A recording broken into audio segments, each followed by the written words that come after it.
Magic Malayo, luto'y nalalasa dahil pagmamahal ang nangungunang sangkap. Nagdududa ka na rin ba? Siya po ang papa ko! Siya po ang papa ko! Ako? Magiging chef ng restaurant mo? Ay, may sayad ka na talaga, ano? Ang bubukas na naman si Pilar ng karinderya. Bakit ganun? Bakit walang peklat? Tama yata sina Auntie Yvonne. Hindi yata siya ang papa ko. And Jude, it's like hitting two birds with one stone. Chika! Tanggalin na ang simangot at palitan ng ngiti. Oras na para magluto ng mga pagkaing muy delicioso! Chop suey con amor!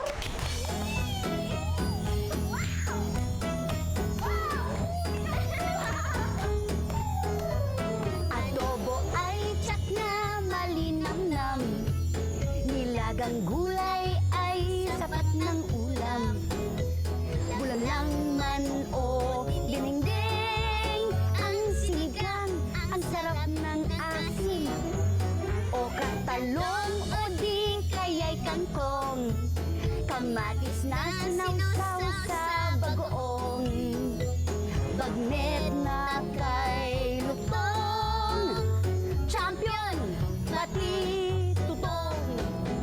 Sa Magic Malayo, kulang man ang sahog, ang luto ay lutong sumasarap. Sa Magic Malayo, luto may simple lang, nabubusog lahat. Sa Magic Malayo, luto'y nalalasat dahil pagmamahal ang nangungunang sangkap.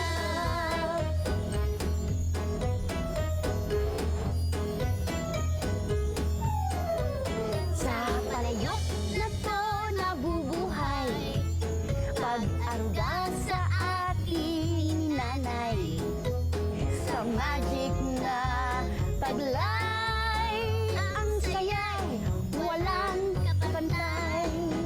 Sa Magic Palayok, kulang man ang sahog, ang luto ay luto'y sumasarap. Sa Magic Palayok, luto may simple lang, nabubusog lahat. Sa Magic Palayok, luto'y nalalasan dahil pagmamahal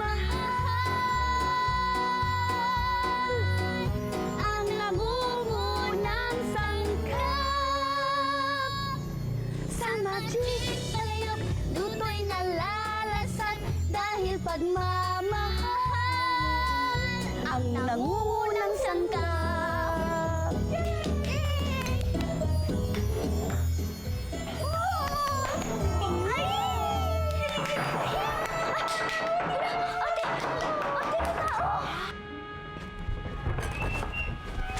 Yes?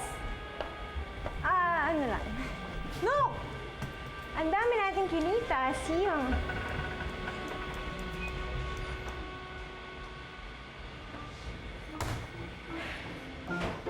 Tikman na siya, wala siya. Ay, tikman na. Oh, tikman niyo na.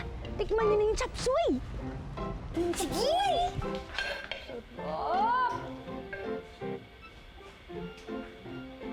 Sarap! Tingnan mo! Tingnan mo!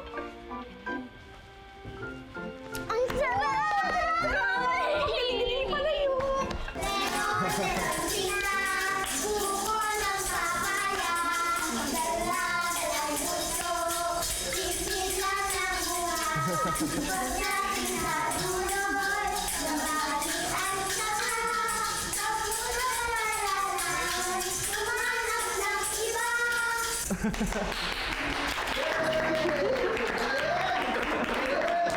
Ayos ah. Proud na proud teacher ah. Galing ng mga bata. Ayos yung gimmick nila. Sabi ko sa'yo, magaling sila eh. Ah, ma'am, kumusta po yung pagkain ninyo? The food is really good. Buti po nag-enjoy kayo. Ito po ma'am nagluto. Ito po yung bago naming chef, si Chef Pilar Saliabe. Congratulations, Chef Pilar. Napakasarap ng pagkain. Salamat. Babalik kayo ulit, ha? Definitely, babalik ako. Salamat po. Maraming salamat talaga, Pilar, ha? At nag-decide ka na magluto para sa restaurant ko. Siyempre, sa laki ba naman ng sweldo, dapat lang pagbutihin namin yung trabaho namin, di ba? Kaso yung pag-akbay mo, hindi kasama sa sweldo yan. Sorry, napakbay lang naman. Konti, big deal na sa'yo. Konti lang. Kanina ka talaga ng mood. Ay pa kayo, ah.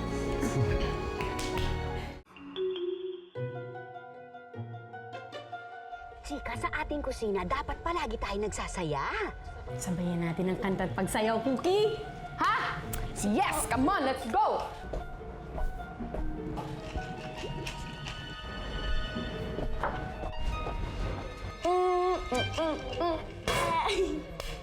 Ikot ka dali!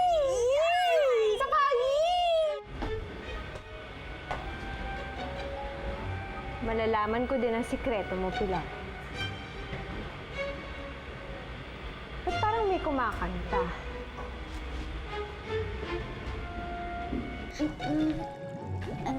Kumukulo na yung tubig mo.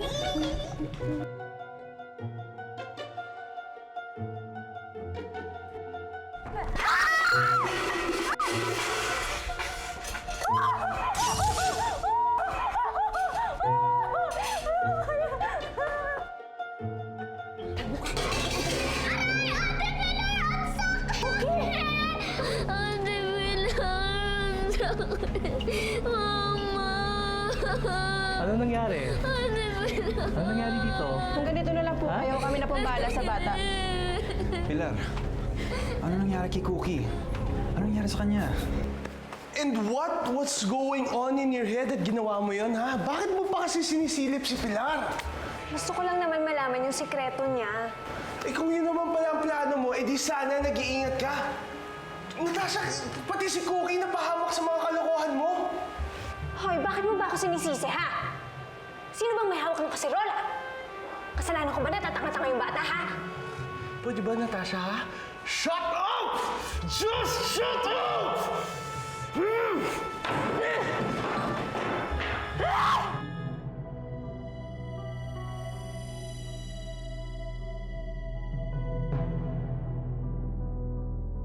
Dok, Nag-suffer ng second-degree burn ang left arm ng bata.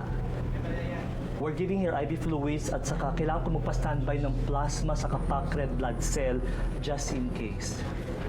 Dok, nakikiusap po ako. Gawin niyo ang lahat ng pwede niyong gawin para magamot siya. But there's a problem. Cookie has a rare blood type. Wala kaming dugo sa blood bank para maisalin sa kanya.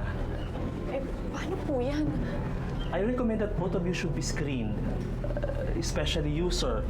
Ikaw ang ama ni Cookie, right? Opo.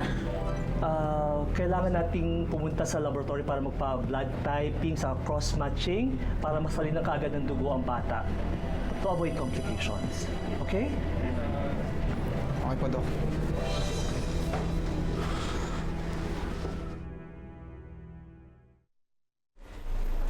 Sorry, Ricky.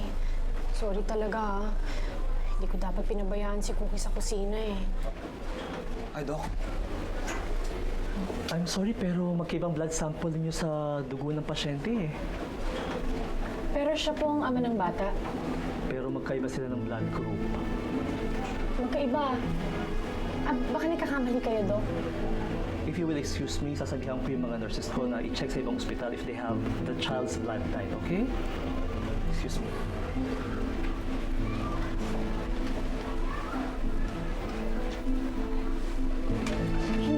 Hindi ko maintindihan yung sinasabi niya na magkaiba kayo ng blood group ni Cookie. Hindi kami magkadugo, Pilar. Paano hindi magkadugo? Mag-ama. Ricky, tapatin mo ko. Ikaw ba talaga ang ama ng bata? Ikaw ba talaga ang Richard Cruz na matagal niya nang hinahanap? Hindi ko anak si Cookie. Hindi niya ako ama. Bakit mo sinabing ikaw ang tatay ni Cookie? Hindi naman pala totoo yun. Inako ko lang ang responsibilidad ng kanyang ama para legal kong makuha si Cookie sa mga tita niya. Pero nagsinungaling ka. Pinaniwala mo si Cookie na ikaw ang tatay niya. Inaapi siya nila Yvonne, Pilar. Anong gusto mong gawin ko? Panoorin ko lang yung bata, alam ko naman may magagawa ako. Eh, hindi sa ganitong paraan. Hindi sa paraang niloloko mo si Cookie. Ito lang ang naisip kong paraan. Yun lang ba talaga ang motibo mo? Kung pinag-iisipan mo, pinag-iinteresan ko ang mana niya, nagkakamali ka, Pilar. Gusto ko lang tulungan ng bata bilang pagtanong ng utang na loob sa kanyang ana. At pagkatapos ano? Anong mangyayari kay Cookie pag lumabas ang totoo? Hindi lalabas ang totoo kung hindi mo sasabihin. Gusto mong sakyan ko ang kalokohan mo?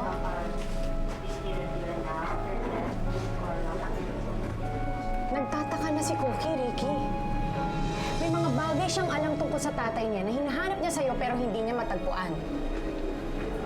Pinapayuhan ko pa naman siya na tanggapin ka at mahalin ka dahil ang buong alam ko ikaw ang tatay niya. Pero ngayong alam ko na ang totoo, paano kita pagtatakpan? Paano ko kukumbinsihin si Cookie puros pagpapanggap lang pala ang lahat?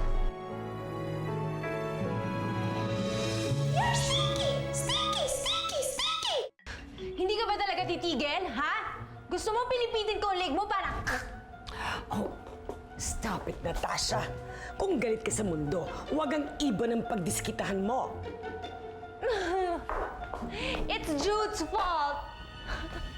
Effort ako ng effort dun sa restaurant, tapos si Cookie ang kakampihan? Mabuti nga dun sa batang yon. Natapunan siya ng tubig na mainit. Dapat ngayon buong katawan na lang para nalapnos. Oh, don't be stupid, Natasha. Kapag nawala si Cookie at napunta kay Richard Cruz, na mawawala na rin ang pera ni Cookie. At mahirap na natin bawiin ang mana na yan. Ay, oo nga, no. The best thing to do right now is for us to get involved with her and show her na concerned tayo para sa bata. Gatungan natin siya para makumbinsi natin na hindi talaga si Richard Cruz ang ama niya.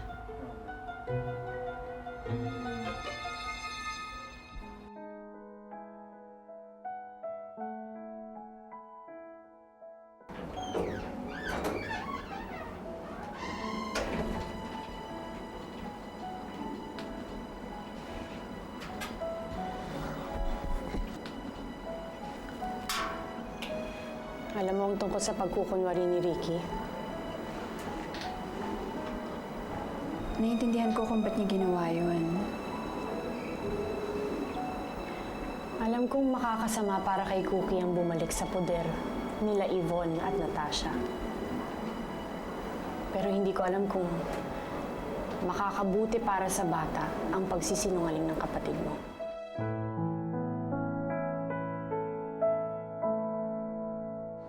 Kamusta na pakiramdam mo, anak? Okay lang po. Huwag kang mag-alala sa braso mo. Gagaling din yan. Babalik din yan sa dati. Alam ko naman po yun. Kasi po, nandyan po kayo. May papa na magsasabi sa doktor na gamutin ako. Sasabihin niya, gawin ang lahat para gumaling ako. Papa, sorry po. Kasi ang dami-dami ko pong tanong tungkol sa sinabi ni Mama. Kung ano-ano po yung hinahanap ko sa inyo. Lahat naman po ng pagmamahal binigyan niyo na sa akin. Wala kang dapat ihingi ng tawad, anak. Kahit po hindi kayo mahilig sa adobo manok na may kamote, kahit hindi po kayo marunong mag-magic, kayo rin po ang papa ko. Kayo pa rin po.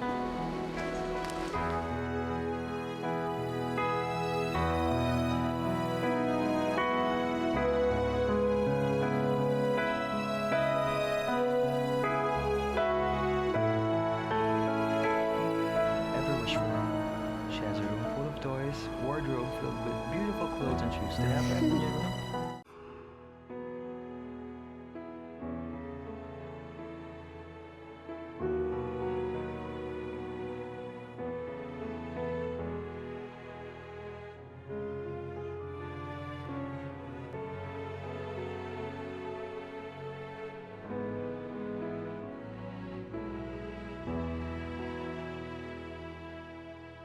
Pilar, may kailangan pa ba si Cookie?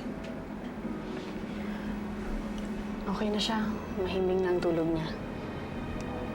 Eh, ikaw, may kailangan ka. naniniwala na ako sa'yo na gusto mo talagang mapabuti si Cookie. Salamat. Gusto ko ring mapabuti si Cookie. Kaya kahit alam kong mali, hahayaan ko ng pagkukunwari mo. Maraming salamat, Pilar. Maraming salamat.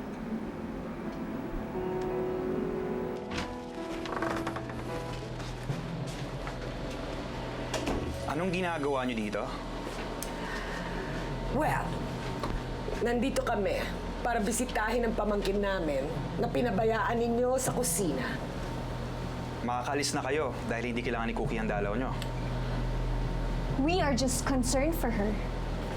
Kinuha mo siya sa bahay namin para alagaan. Tapos ano ginawa? Pinagbigyan ko lang naman ng hilig ni Cookie sa pagluluto. Nasa restaurant niyo siya. Nasa pangalaga niyo. Malay ko ba kung may ginawa kayong kalokohan kaya nangyari kay Cookie yan? How dare you? Umalis na kayo, Natasha. Maawa naman kayo sa bata. Nagpapahinga, oh. Stay out of this, Pilar. Huwag niyo nang hintayong ipagtabuyan ko kay palabas. You know what? I think you're overreacting. Nagpunta lang naman kami dito para malaman namin ang kalagayan ng pamangkin namin.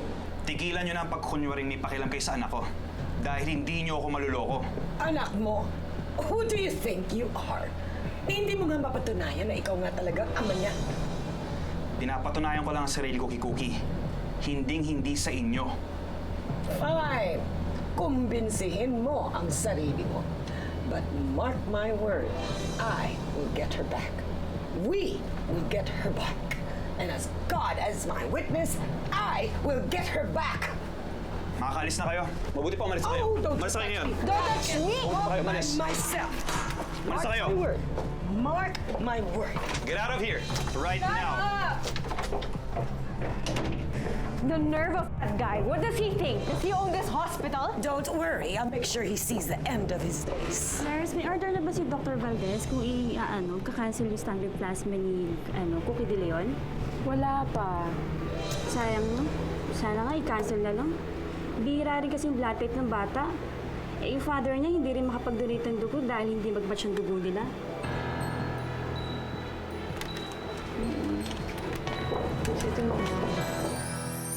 There must be something in those letters. I'm sure na makikita tayo doon na magpapatunay that Richard Cruz is a big fake. So ito pala ang sikreto tinatago mo, ha? Listado ka na namin. Hindi ikaw ang ama ni Cookie. Papa, di ba po kayo po yung papa ko? Nagkabilang bakod ka na talaga. Ay, hindi po. Nagtutulungan lang po kami ng apo ninyo.